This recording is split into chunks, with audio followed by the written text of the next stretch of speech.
నాతో మాట మాత్రమైనా చెప్పకుండా ఎక్కడికెళ్ళావు? నువ్వు లేవు, డాడీ లేరు, ఇంట్లో నేనొక్కదాన్నే. ఎంత బోర్ కొట్టిందో తెలుసా? నీకు బోర్ కొట్టకుండా ఉండే ఏర్పాటు చేయడానికే క్లబ్ దాకా వెళ్ళొచ్చాను. అంటే ఇంకా అర్థం కాలేదా? షీలా ఆంటీని కలిసొచ్చాను.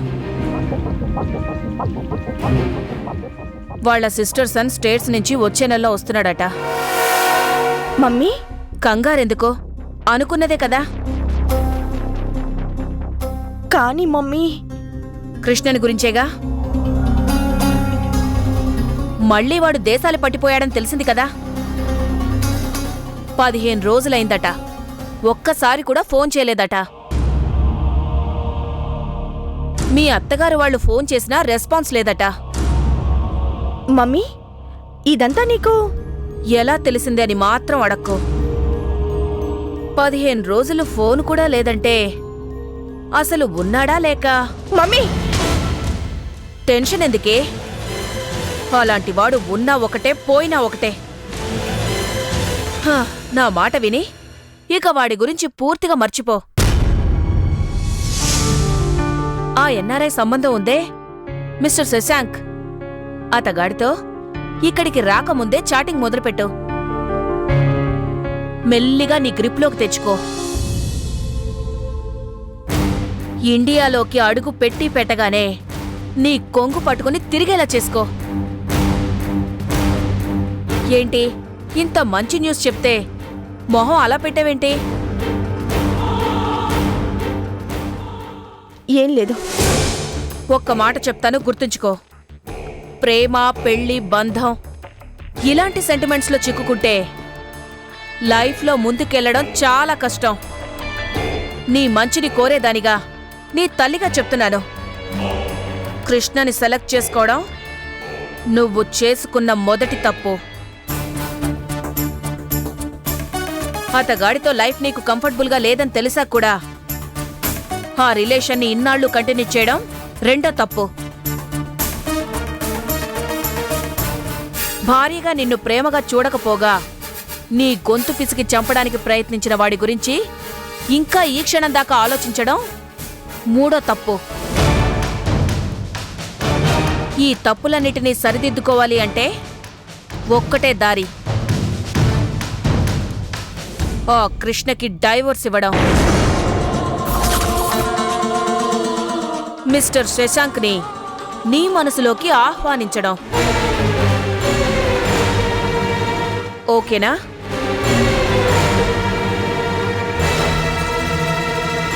డోంట్ వరీ, మొదట్లో కొంచెం ఇబ్బందిగానే ఉంటుంది, ఆ తర్వాత అంతా రొటీన్ అయిపోతుంది.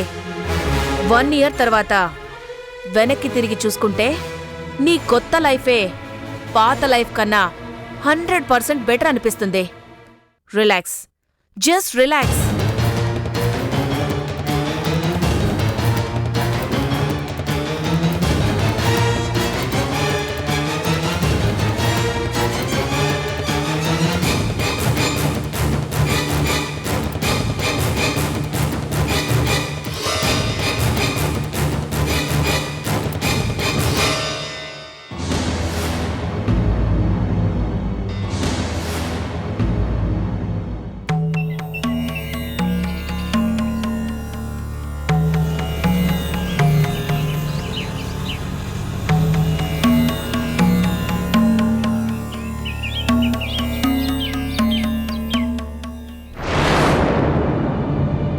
ఏమండి, మా తమ్ముడికి ఎలా ఉందో ఏంటోనండి, నాకు చాలా కంగారుగా ఉంది.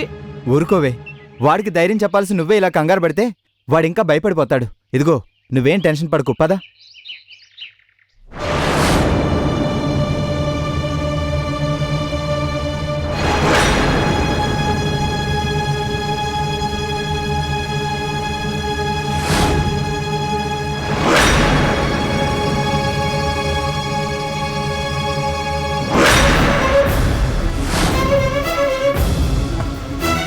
అడిగు మీ తమ్ముడు. తమ్ముడు, రే తమ్ముడు, ఏంట్రా ఇలా అయిపోయావు? ఫారెస్ట్ ఏరియా కదక్క, దోమకాటుకి జబ్బు చేసింది. డాక్టర్లు పరీక్ష చేసి డెంగ్యూ జ్వరం అన్నారు. ఇప్పుడు ఎలా ఉందిరా? పర్వాలేదు బావా. ఏంటోరా, నువ్వు హాస్పిటల్లో ఉన్నావని తెలియగానే మీ అక్క కాళ్ళు చేతులు ఆడలేదు. అందుకే ఉన్న పళంగా బయలుదేరొచ్చాం. ఇందుకే డాక్టర్ గారు ఏమంటున్నారు? ఇవాళే మళ్ళీ టెస్టులు చేశారు. రిపోర్ట్లు వస్తే గానీ తెలీదు. ఉండు, నేను ఒకసారి వెళ్ళి డాక్టర్ గారితో మాట్లాడొస్తాను. ఉమ్.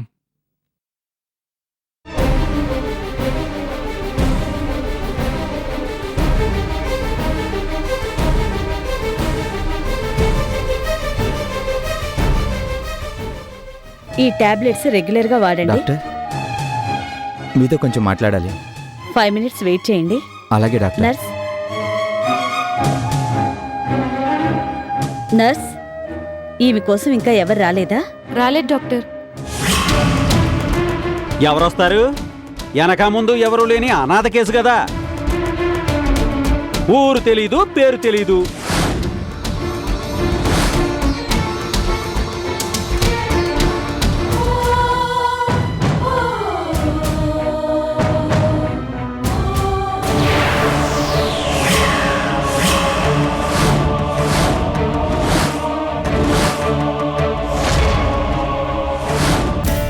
అర్చన?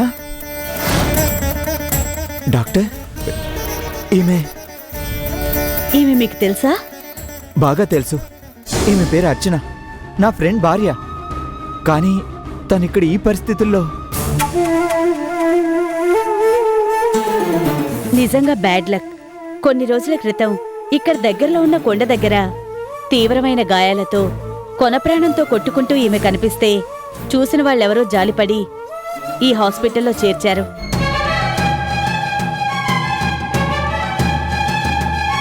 అప్పటినుంచి ఇదే పరిస్థితి. కళ్లల్లో కదలిక లేదు, మాట్లాడే శక్తి లేదు. జీవచ్చవంలా ఓ అనాథలా పడుంది. నో, లేదు డాక్టర్, తను అనాథ కాదు, ఓ గొప్పింటి కోడలు. నా స్నేహితుడి భార్య. చాలా మంచిది, మనసున్న దేవత లాంటిది.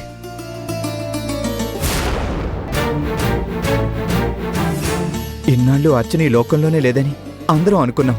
కానీ ఇప్పుడు తను బతికే ఉందని తెలిస్తే మా రామ్ వాళ్ళ ఆనందానికి అంతే ఉండదు. డాక్టర్, మీరు తన్ని జాగ్రత్తగా చూసుకోండి. నేను ఇప్పుడే వాళ్ళ ఇంటికి ఫోన్ చేసి వస్తాను. ఓకే, విన్నారుగా? ఏ చిన్న తేడా వచ్చినా ఊరుకోను. Take care. Okay doctor.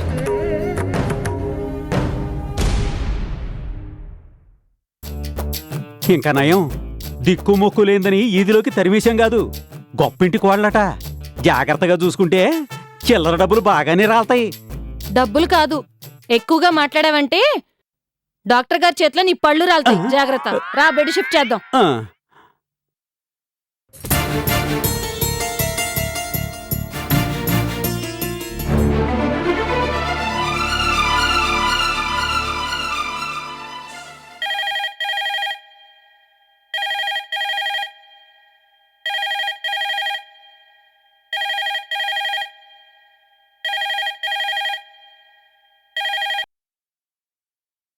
Hello, అమ్మా, నేను బెనర్జీని మాట్లాడుతున్నానమ్మా.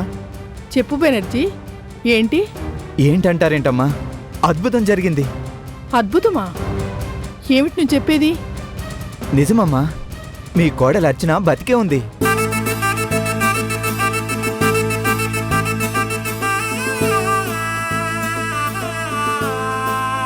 అవునమ్మా, ఇప్పుడే నా కళ్ళారా చూశాను.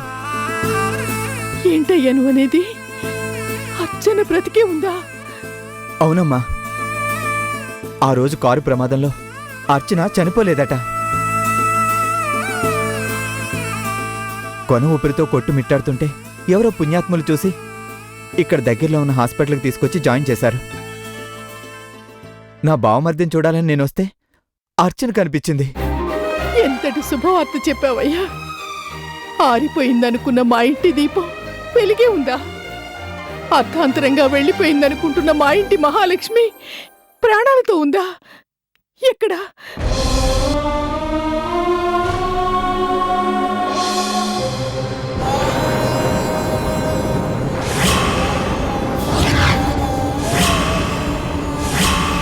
వెంటనే బయలుదేరి వచ్చేయండి అమ్మా. ఇదిగో వెంటనే బయలుదేరుతున్నాను. అలాగేనమ్మా. ఏడుకొండలవాడ వెంకటరమణ, నిజంగా నువ్వు ఉన్నావు తండ్రి. ఈ శుభవార్త వెంటనే రాధమ్మకు చెప్పాలి.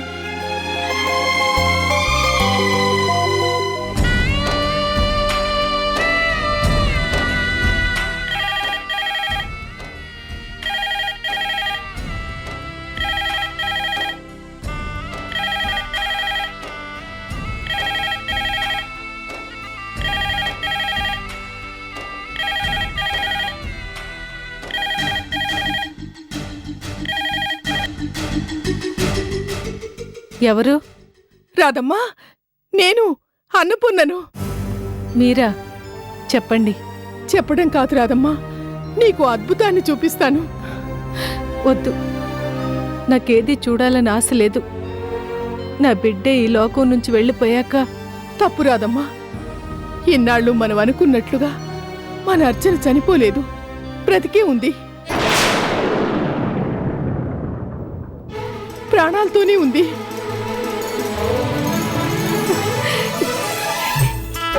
ఏంటి మీరనేది? అర్చన బ్రతికే ఉందా? అవును, ఆ మృత్యువుని జయించిన నా కోడలు సజీవంగానే ఉంది. ఎక్కడుందండి? ఇక్కడికి దగ్గరలోనే ఓ హాస్పిటల్లో ఉంది. హాస్పిటల్లోనా? కంగారు పడాల్సిందేం లేదమ్మా. నువ్వు మీ ఆయన వెంటనే బయలుదేరి వస్తే మనందరం వెళ్ళి అర్చన తెచ్చుకోవచ్చు. అయ్యో, ఈ శుభ సమయంలో ఆయన ఊళ్ళో లేరే. ఎక్కడికి వెళ్ళారు? బిజినెస్ పని మీద స్టేట్స్కి వెళ్ళారు. ఇంకో నెల రోజుల దాకా రారు. అయితే నువ్వు వెంటనే బయలుదేరి వచ్చేసేయ్. స్వప్నగా ప్రమాదంలో మనకు దూరమైన అర్చన అమ్మగా నిన్ను, అత్తగా నన్ను గుర్తుపట్టే స్థితిలో ఉందో లేదో. అలాగే, ఇప్పుడే బయలుదేరుతున్నాను వదినా. అలాగే రాదమ్మా.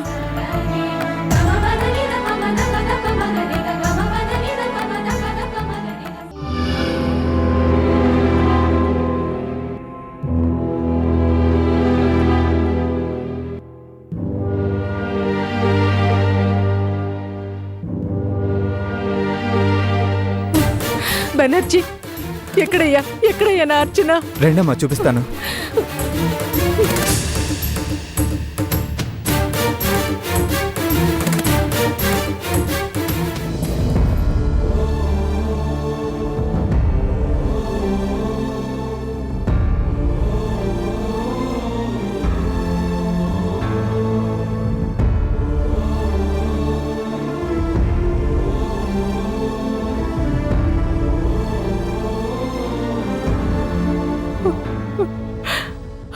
అర్చన,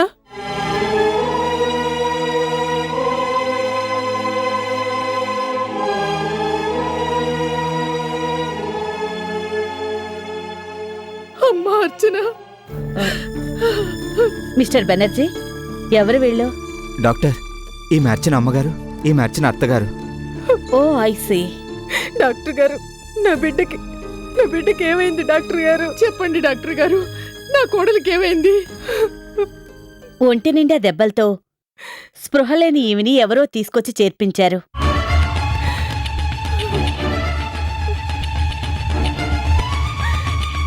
ప్రాణాలైతే నిలబెట్టగలిగాం కానీ అప్పటి నుంచి ఎలాంటి కదలిక లేకుండా ఇలా ఎప్పుడూ బెడ్ మీదే ఉంటోంది. ఏం అడిగినా జవాబు చెప్పదు. కళ్ళల్లో తప్ప ఈమె శరీరంలో ఎలాంటి కదలిక లేదు. అయ్యో అర్చన, నువ్వు బతుకున్నావని తెలిసి గంపడంత ఆస్తి వస్తే ఏంటిది? డాక్టర్ అమ్మ, అసలు ఎలా జరిగింది ఇది? నా అర్చనకి ఏమైంది?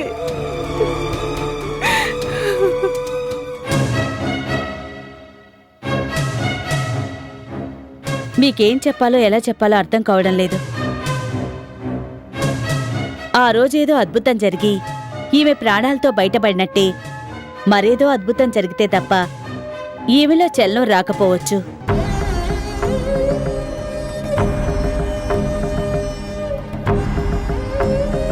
ఆ క్షణం వచ్చేదాకా ఎదురు చూడడం తప్ప మనమేం చేయలేం.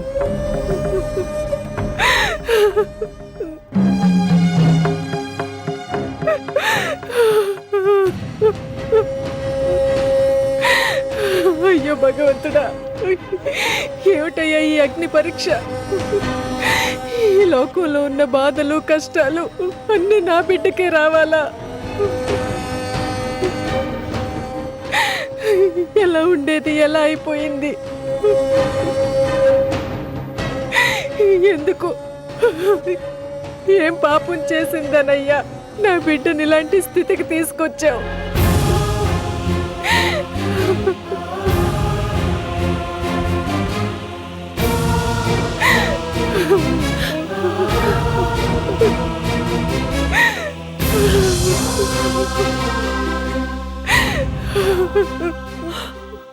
అర్చన, అర్చన, నా తల్లి, ఒక్కసారి కళ్ళు తెరిచి చూడమ్మా. అర్చన,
అర్చన, అర్చన,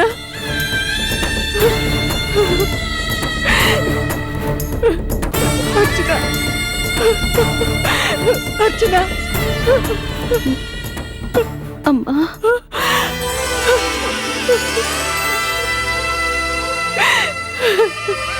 అర్చన, అర్చన,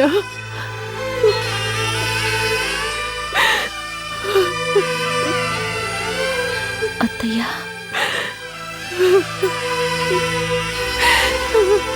అర్చన, నిన్ను మళ్ళీ ఇలా చూస్తానని కళ్ళు కూడా అనుకోలేదమ్మా. దేవుడున్నాడు రాదమ్మా, అందుకే మన అర్జున్ని మన కోసం తిప్పి పంపించాడు. డాక్టర్, డాక్టర్, అర్చన స్పృహలోకి వచ్చింది. అందరినీ గుర్తుపడుతుంది. ఈజీ, పదండి. పదండి. అమ్మా, అత్తయ్య, ఎందుకు మీరు ఏడుస్తున్నారు? నాకేం కాలేదు కదా? కరెక్ట్, నీకేం కాలేదమ్మా. You are perfectly all right. Doctor గారు, మా అర్చన నో ప్రాబ్లం. చెప్పాను కదా, మీ అందరినీ గుర్తుపట్టింది అంటే తను పూర్తిగా కోలుకున్నట్టే. డాక్టర్, అంటే మా సిస్టర్ని ఇంటికి తీసుకెళ్ళిపోవచ్చా? హ్యాపీగా తీసుకెళ్లిపోవచ్చు. రండి, డిశ్చార్జ్ లెటర్ రాసిస్తాను. అలాగే డాక్టర్. చూడమ్మా, ఇది నీకు పునర్జన్మ. All the best. Thank you doctor.